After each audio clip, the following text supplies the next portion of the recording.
Amen. Donc je vais déjà m'adresser aux internautes qui vont suivre. Parce que le culte est aussi mis sur Internet. On le met aussi sur TikTok, sur YouTube. Oui, c'est les deux, TikTok, YouTube. Donc, nous sommes l'église APD de Alfortville. Et je suis le pasteur Julien Christian, pasteur principal de cette église. Et nous sommes une église de sanctification. 1 Thessaloniciens 5, verset 23. La sanctification du corps, de l'âme et de l'esprit. Donc les trois niveaux. Qui dit les trois niveaux dit que être bien habillé, ça ne suffit pas. Pour être bien habillé, c'est la première phase.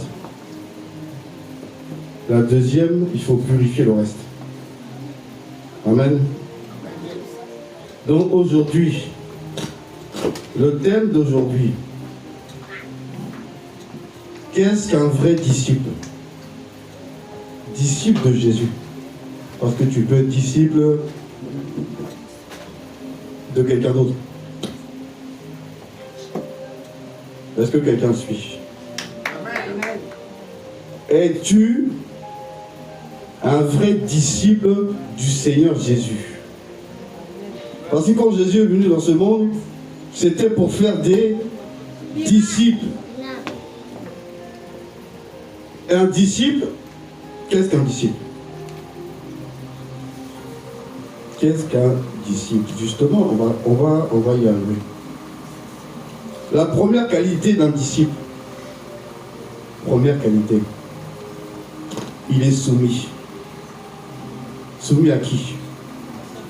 D'abord à la parole de Dieu. Il est d'abord soumis à la parole de l'Éternel des armées. Le Dieu qui est au-dessus de tous les dieux. Le Dieu qui a créé tous les dieux. C'est lui d'abord le premier. Donc, tout disciple accompli doit se soumettre à l'Éternel des armées. Si tu te soumets à l'Éternel, c'est que tu es soumis aussi au Seigneur Jésus. Si tu es soumis à Jésus, c'est que tu es soumis au Saint-Esprit. Car le Seigneur est monté, mais il a dit, je vous enverrai l'Esprit Saint. Et c'est lui qui va vous accompagner. Donc un vrai disciple est soumis à la parole de Dieu et à tout ce que Dieu dit. Donc si tu n'es pas soumis là, c'est que tu n'es pas un disciple. Il y a 7 points. Et tu vas regarder ta vie. Est-ce que tu entres dans les 7 points? Si on manque un, c'est pas bon pour toi. C'est comme un examen. Il y a 7 matières. Il n'y en a qu'une que tu as réussi. Les 6 autres, tu as raté. Est-ce que tu vas avoir ton examen? Est-ce que tu l'auras? Tu ne l'auras pas, pourquoi?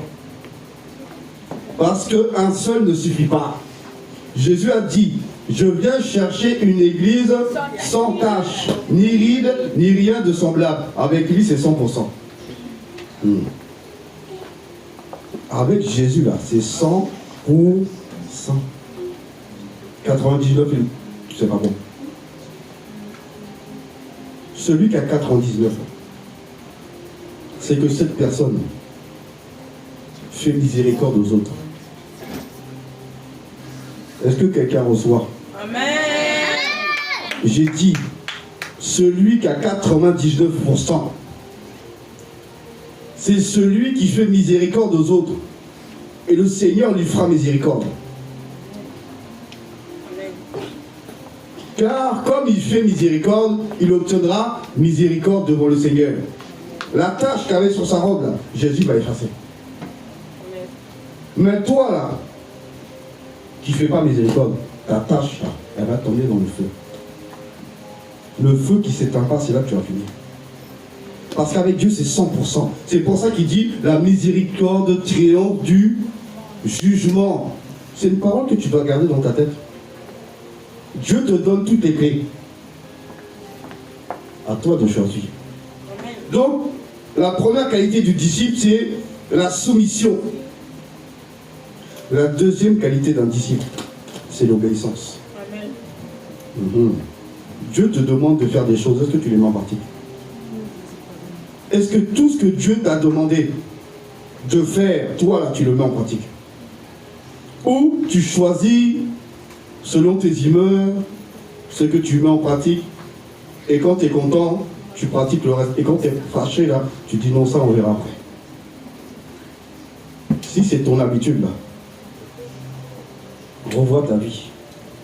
Le Seigneur a dit qu'il n'y a plus de temps. Il peut venir après le culte. Il peut venir pendant le culte. Ou pendant que tu rentres chez toi, il descend. Et il ne te trouve pas prêt. Qu'est-ce qu'il fait? Il va te laisser. Quand Dieu dit une église puissante, c'est une église soumise et obéissante. Pas une église de rebelles. Aucun rebelle ne retienne. Donc, première qualité du disciple, il est soumis. Deuxième qualité, il est obéissant. Il obéit à qui? Premièrement, à son Dieu. Pourquoi? Parce qu'il y en a certaines d'entre vous, là, vous êtes mariés.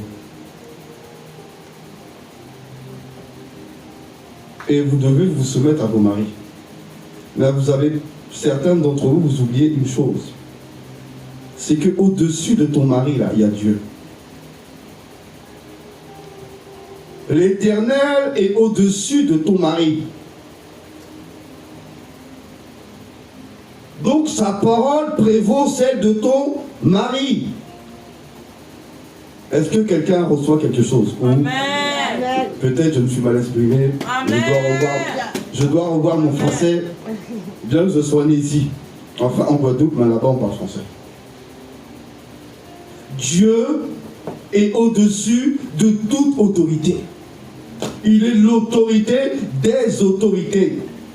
Mais c'est lui qui a placé les autorités. Il y a lui. Après, il y a ton mari. Après, il y a ton pasteur. Et après, il y a tes amis, tes parents, ce que tu veux. Mais quand il y a une contradiction avec Dieu, Dieu a toujours raison. Dieu a toujours raison. Donc veille à ce que, quand tu vis ta vie de femme mariée, là, que tu n'es pas en contradiction avec le grand Dieu Tout-Puissant.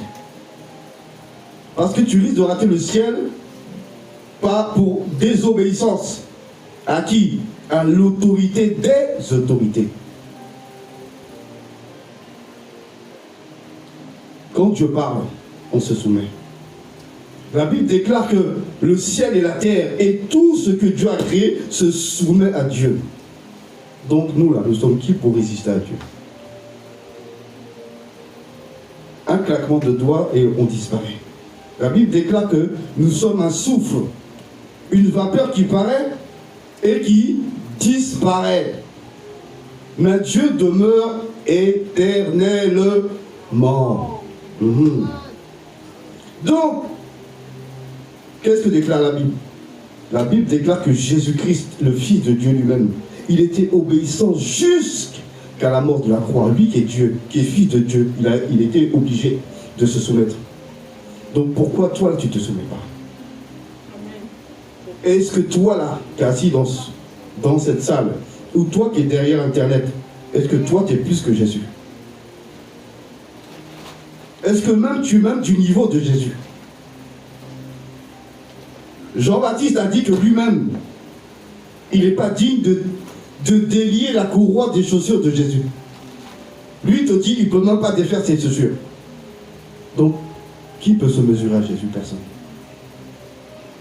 Donc, quand Dieu parle, on obéit. Donc, je reprends. Soumission, première qualité du disciple. Deuxième qualité, obéissance à la parole de Dieu. Et après, aux autorités que Dieu a établies. Lui, ton mari, ton pasteur. et aussi les lois de ce pays-là. Il faut les respecter. Bien sûr, si la loi de ce pays contredit Dieu, tu respectes plus ce pays, sa loi. Tu respectes la loi de Dieu. Parce que Dieu, sa loi est au-dessus de toutes les lois. Est-ce que quelqu'un comprend? Amen. Amen. Maintenant, troisième qualité. Le disciple, c'est celui qui fait passer les intérêts de Dieu avant ses propres intérêts. Je répète, peut-être qu'il y en a, ils n'ont pas entendu. Ils dormaient. Ils dormaient peut-être quand je parlais, donc il faut te réveiller et écoute. Et le disciple, troisième qualité, c'est quelqu'un qui fait passer Dieu avant lui. Qu'est-ce que la Bible dit? Tu adoreras l'Éternel ton Dieu et tu le serviras lui seul. Il est le premier. Il est le dernier. Donc il passe avant qui? Avant ta femme. Il passe avant ton mari. Il passe avant tes enfants. Il passe avant ta famille. Eux là, ils sont rien devant Dieu. Parce que si Dieu veut, il peut les éliminer. Tu crois qu'il vit pourquoi? Il vit parce que Dieu là, comme tu es avec lui, il a compassion d'eux. Dieu les garde à cause de toi. Dieu garde ta famille en vie à cause de toi. Parce que toi, tu es venu le voir. Donc lui, il protège ta famille.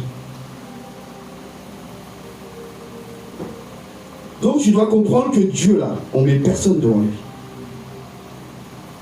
Parce que si tu mets quelqu'un devant lui, Dieu peut te montrer qu'il est Dieu. Et s'il te montre qu'il est Dieu, tu vas pleurer. Parce que la personne que tu as mis devant lui, il peut l'éliminer. Dieu peut enlever sa vie pour te montrer qu'il est Dieu. Dieu peut enlever la vie de la personne que tu as mis devant lui pour te montrer que c'est lui qui est Dieu. On ne doit pas aimer quelqu'un plus que Dieu. Personne de ta famille, tu dois l'aimer plus que l'Éternel des armées. Le Dieu là, qui a donné Jésus pour toi, tu n'as pas le droit d'aimer quelqu'un plus que lui. Et tes petits problèmes ne doivent pas passer devant lui. C'est d'abord lui. Tu vis pour lui. Qu'est-ce que le premier commandement dit? Tu adoreras l'Éternel ton Dieu et tu le serviras lui seul. Ça veut dire quoi? Ça veut dire que tu vis pour lui. Tu respires pour lui. Il est le premier dans ta vie. Il est le dernier. Tous les autres passent derrière. Tous les autres passent derrière. Si tu ne fais pas ce que Dieu t'a dit, il va te faire passer derrière aussi. La place que tu donnes à Dieu, c'est celle que lui va te donner. Si tu mets Dieu premier, Dieu te met premier. Si tu mets Dieu deuxième, il te met deuxième. Si tu le mets en dernier, il te met dernier. Après tu dis, je ne comprends pas. Je ne comprends pas. Je suis toujours le dernier. Ben, quelle place que tu as donnée à celui qui est au-dessus de tout? Quelle est la place que tu as donnée au Dieu Tout-Puissant? Amen. Quand tu te lèves, à qui tu penses en premier? Jésus. Ou tu trouves des excuses pour parvenir dans sa présence. Non, j'avais ça à faire, j'avais des courses, parce que dans la semaine, j'ai pas trop le temps. Donc tu mets Dieu à côté pour manger. Tu devais aller voir quelqu'un, ça fait longtemps que tu ne l'as pas vu. Donc tu mets ce quelqu'un devant Dieu. On ne joue pas avec Dieu. Dieu là, c'est pas le camarade de quelqu'un ici. Dieu n'est pas le camarade de quelqu'un dans cette salle, ni sur cette terre. Il est l'Éternel, le Dieu Tout-Puissant. Quand le jour de Dieu arrive là, tu dois courir dès le matin pour foncer, pour dire ce jour-là, c'est ton jour. Dieu a pris un jour dans la semaine. Si tu regardes l'Ancien Testament, la première église, ils priaient tous les jours. Tous les jours, ils étaient au temple, assidus. Est-ce que tous les jours, tu es ici? Est-ce que tous les jours, tu viens prier ici, tous les jours? Non, tu viens juste dimanche. Et je dis pour ceux qui ont l'emploi du temps pour venir à la tempête de prière le jeudi. Donc, on va dire que tu viens à la tempête. Donc, dimanche, jeudi, 2 jours sur 7. Alors que ceux d'avant, là, ils donnaient à Dieu 7 jours sur 7. Et ces 2 jours-là, tu dois te débrouiller pour les donner à Dieu. Aucune excuse ne sera valable devant l'Éternel. Tu ne pourras pas justifier ton absence. Jamais. Parce que Dieu connaît déjà la raison pour laquelle tu n'es pas venu. Nous n'avons pas affaire à un enfant. Nous avons affaire à un Dieu qui sait de quoi demain il fait. Ceux qui vont aller jusqu'au bout, Dieu les connaît déjà. Moi, je ne les connais pas. Je vous vois dans la salle, je dis Alléluia, gloire à Jésus. Mais Dieu sait qui va l'abandonner. Et qui va demeurer fidèle, il le sait. Mais pourtant, il t'encourage tous les jours à te dire, fais ma volonté. Attache-toi à moi. Viens dans ma présence. Il t'incite à venir. Pourquoi? Pour qu'il puisse te donner sa force, pour que tu puisses résister. Des temps difficiles vont arriver. Mais comment tu vas résister? C'est seulement dans la prière. Sans la prière, là, tu es faible.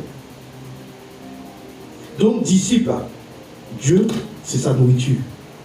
Il respire Dieu, il pense Dieu, il vit Dieu. Que tu es femme, que tu es mari, que tu es enfant, là, eux là, c'est derrière Jésus. Eux là, c'est derrière Jésus-Christ de Nazareth. Jamais devant lui. Parce que si quelqu'un passe devant Jésus là, tu es disqualifié. Jésus a dit quoi? Si quelqu'un aime son père, sa mère, ses frères et sœurs plus que moi, il n'est pas digne de moi.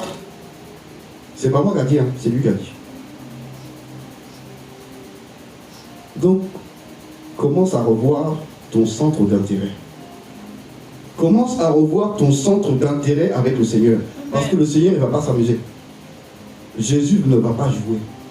Quand Jésus revient là, il ne revient pas en face d'agneau. C'est un lion qui vient. Et un lion, quand il vient là, il n'a pas envie de discuter. Un lion ne discute pas. Il sort ses griffes et te frappe. Donc, c'est même pas la peine d'essayer de parler. Parce que Dieu ne voudra pas t'écouter. Quand tu es ici, Dieu te parle. Dieu nous fait grâce qu'à chaque fois, chaque dimanche, il nous parle lui-même directement. Pour nous dire, voici, ça c'est pas bon, ça c'est bon, ça c'est pas bon. Il fait ça pourquoi? Pour nous aider à être prêts quand il va arriver. Donc il t'aide. Et en t'aidant, toi-même, tu dis non, mais franchement, c'est compliqué, donc j'attends. Rien n'est compliqué. Le Saint-Esprit est là pour te donner la force qui te manque pour réussir. Amen. Amen. Mais à une condition, que tu lui obéisses. C'est tout. Seigneur, j'ai besoin de force. Il va te donner. Amen. Pourquoi il ne va pas te donner? La Bible déclare que si quelqu'un manque de sagesse, il la demande à Dieu. Donc si tu n'arrives pas à quelque chose, là, demande à Dieu. Il va te donner. Lui, il veut que tu sois parfait. Mais pour être parfait, il faut marcher avec son esprit. La perfection, là, c'est le Saint-Esprit qui la donne. Mais pas quelqu'un d'autre qui la donne. De toi-même, là, tu ne pourras jamais plaire à Dieu. Parce que tu n'as pas la capacité. Mais avec le Saint-Esprit, tu as la capacité. Parce que c'est lui ta capacité. Amen. Amen. Donc, mets tout le monde derrière toi. Et Jésus devant. Mets personne à côté de Dieu. Parce que personne n'est digne de se mettre à sa droite. Le seul qui est digne, là, c'est qui? On l'appelle Jésus-Christ de Nazareth. La Bible déclare que quand, au 3e jour, il est remonté, il a dit à Marie de Magdalene, ne me touche pas. Je monte vers mon Père. Je monte vers mon Dieu et votre Dieu. Vers mon Dieu et votre Dieu. Et il est monté. La Bible dit qu'il s'est assis à la droite du Père. C'est lui seul qui est digne de s'asseoir à côté du Père. Mais il n'y a personne sur la terre, ni dans le ciel, ni sur la terre, ni sous la terre, qui est digne de s'asseoir. Personne. Il n'y a que Jésus. Jésus est seul digne. Maintenant, Le quatrième point, il dit quoi? Et le quatrième point, on va l'attraper, on va prendre déjà un passage pour l'attraper. Jean 13, on va l'attraper dedans parce que c'est Jésus qui dit. Il y a des Bibles où tu as la parole de Jésus écrite en rouge. Ça, c'est des Bibles intéressantes. Ça te permet de savoir quand Jésus parle et quand les autres parlent. Donc, on va voir, Jésus va nous dire c'est quoi le quatrième. Le quatrième, il est très important. Tous les 7 points sont importants. Maintenant, le quatrième, il est de Jean 13, à partir du verset 34 à 35. Tu as trouvé? Amen. Amen, il faut lire.